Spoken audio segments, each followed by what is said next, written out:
ধন্যবাদ আপনাকে। ঠিক আছে, আপনি একটু তাড়াতাড়ি জানানোর চেষ্টা করবেন, নইলে শেষ হয়ে যাবে।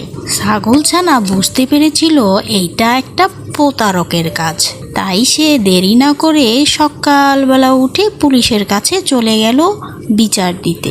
আর এদিকে পুরস্কার না আসায় গরুছানা ফোন করলো পুলিশের কাছে এবং ব্যাপারটা খুলে বলল যে সে টাকা দিয়েছে। এরপর পুলিশ এলো বাড়িতে, এসে গরুছানাকে নিয়ে সেই ফোন করা প্রতারকের বাড়িতে চলে গেল। গিয়ে পুলিশ বলল, এই তুমি মিথ্যা কথা বলে টাকা নিয়েছো, 10,000 টাকা ফিরিয়ে দাও। এই নেন স্যার টাকা।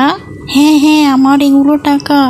ছোট্ট বন্ধুরা, তোমরা ভুল করে কখনো ফোনের মধ্যে কেউ যদি বলে আমাকে আগে টাকা পাঠাও, তারপর আমি আপনাকে পুরস্কার দেব, তাহলে